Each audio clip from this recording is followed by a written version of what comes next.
Hey y'all, I'm going to use this video to show you how to use TI and Desmos to work one of these problems and one of these problems down here. Specifically, we're going to do number 1 and number 9. Now, there's one thing that you've got to know. There are two different ways to measure angles.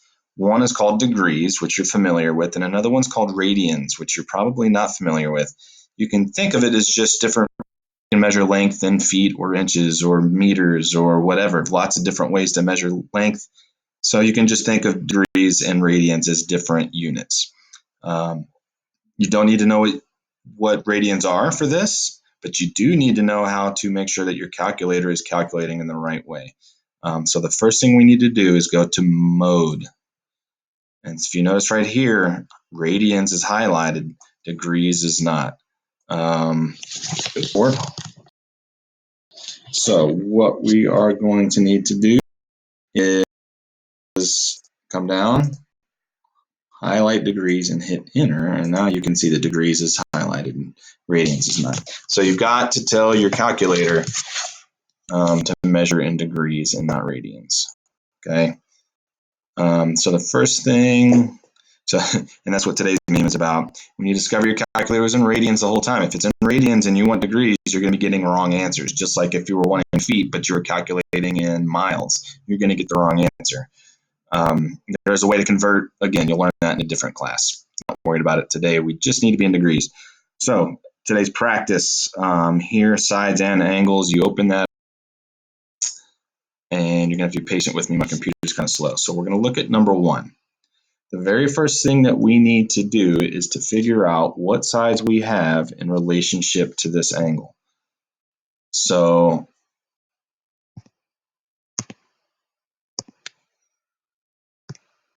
make this a little bit finer tuned. So this X side is adjacent. Let's put that down here, adjacent. And the 9, well, that's opposite the right angle, and it's the longest side. Both of those things tell us that it's the hypotenuse. So if we go back up and we remember our SOHCAHTOA, which one of these, sine, cosine, or tangent, do we want to use? Well, we've got our adjacent and our hypotenuse. Adjacent and hypotenuse. So we're going to say cosine. So cosine of 49 degrees is equal to adjacent over hypotenuse, or cosine of 49 degrees is equal to x, we don't know, over 9. So to solve this, we're going to multiply both sides by 9, because multiplying by 9 is the opposite of dividing by 9. We want to get rid of the division by 9.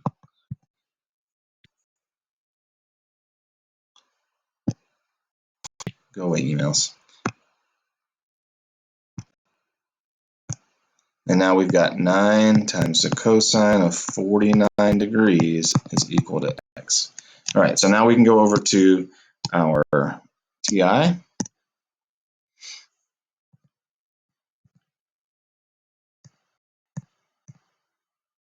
want to go out.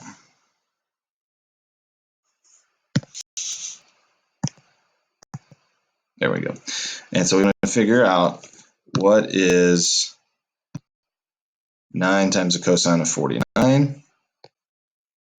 9, oops. Gotta be patient with me. 9, 9. My computer's slow. 9.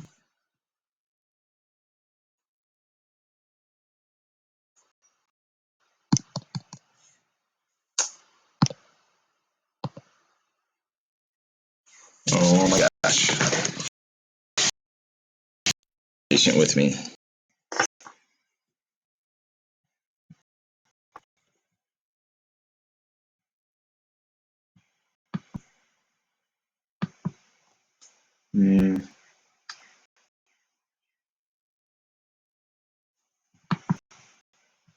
Well, let's There we go. 9 times the cosine, and I forgot what the angle was. 49 degrees. Again, I'm going to go back and check my mode. I want to on degrees and not radians. By default, it's on radians. So if you get a calculator that's been reset, it'll be on radians every time. So you're going to have to remember to do this. So 9 cosine of 49, so we get 5.9 for the value of x. So that's that. Now let's look at number 9 here.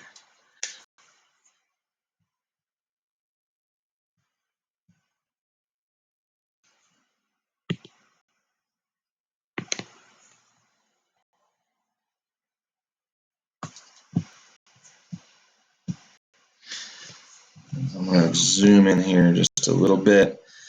So the difference here is that we're trying to find this angle before we've been trying to find a side, but we're still going to use the same idea.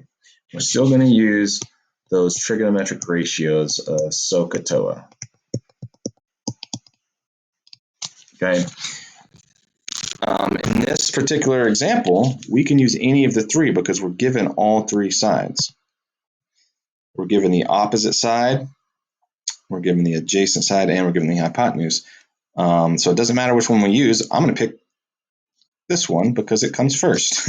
That doesn't really matter. So I'm going to look for the opposite side. I'm going to say sine of x is equal to opposite over hypotenuse. Like always, if you're using the formula, I want you to write the formula first and then fill in the numbers. So what do we not know? We don't know x, so we're going to leave that alone. We know that the opposite side of x is 35, and we know that the hypotenuse is 37. So what do we have here? We've got sine of x, but we want to get x by itself. How do we get sine by to go away? Well, we need a little something called inverse operations. We talked about it a second ago. Let's look at some completely irrelevant problems here. We've got, x plus 4 is equal to 10. This has nothing to do with the problem we're working. I'm just talking about inverse operations. How do we solve this? If you said we subtract 4 from both sides, you're right, because subtracting 4 is the opposite of adding 4. We've got to do those inverse operations that makes it go away. How would we solve, let me get x is equal to 6. How would we solve 6x is equal to 42? If you said divided by 6, you're right, because if to get rid of multiplication by 6, we do the inverse operation, which is dividing by 6. How would we solve x squared is equal to 25?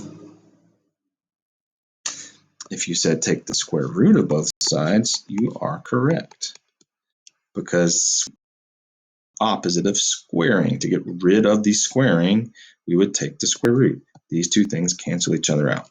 So what do we need to do here to get rid of sine? Well, on your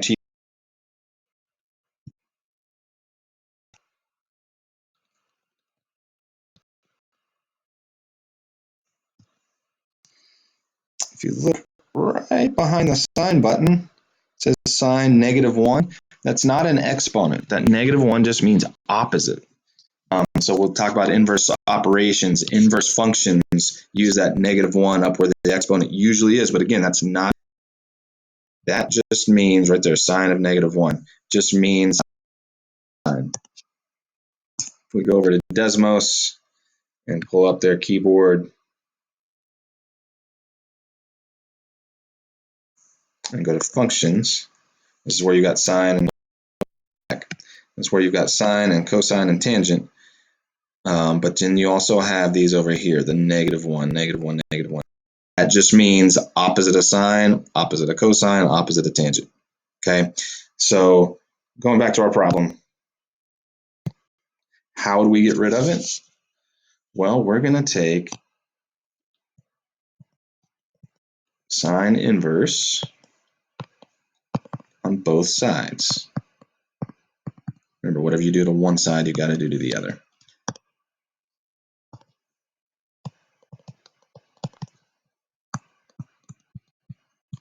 See, so we're just taking the sine inverse of sine because just like all these things over here cancel each other out, they're inverse operations, sine inverse is going to cancel out sine, giving us x is equal to sine inverse 35 over 37.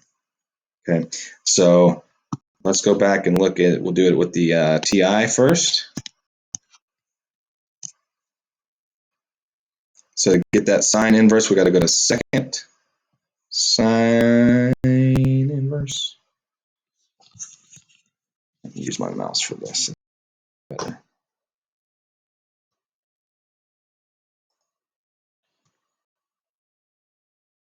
So sine inverse of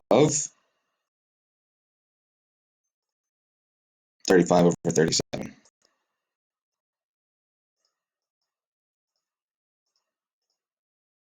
What happened? 35 divided by 30.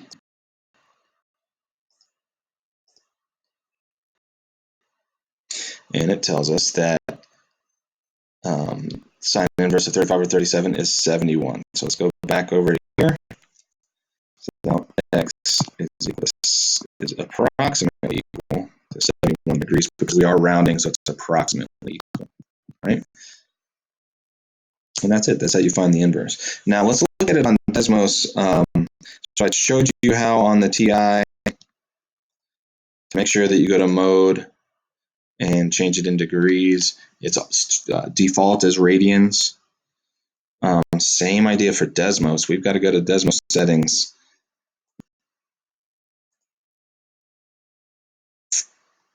Up here at the top right.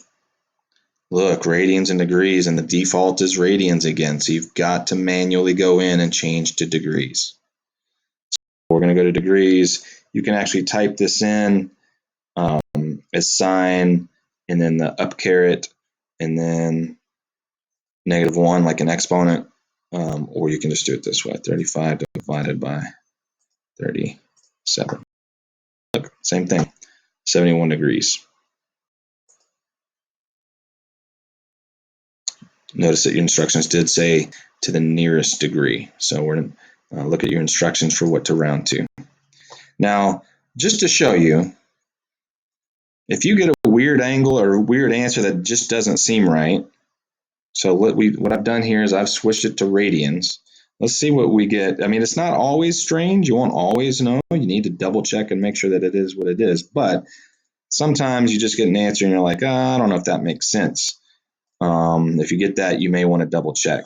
See, when we do this in radians, we get 1.2 radians, which I mean, 1.2 degrees is an actual degree measurement, but it's pretty small when you're comparing it from 0 to 90 or 0 to 180. So if you see something really small or even negative or something, you might want to go back and check that you are in degrees and not radians. Okay. Last thing that I want to say. The result of a sine or cosine or tangent is a ratio. The result sine inverse or cosine inverse or tangent inverse is degree. Okay, so sine, cosine, and tangent all lead to ratios of side lengths. And sine inverse, cosine inverse, tangent inverse, these all lead to angle measurements.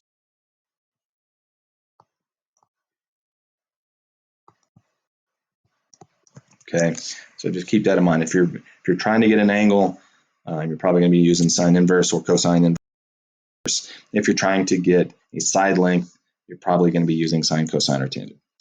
As always, if you have Questions, please email me. Actually, I'd prefer it if you just message me on chat. That way it's a lot easier to have a conversation. If we need to have an audio talk or a video talk, that is always an option as well. Let me know how you do. See ya.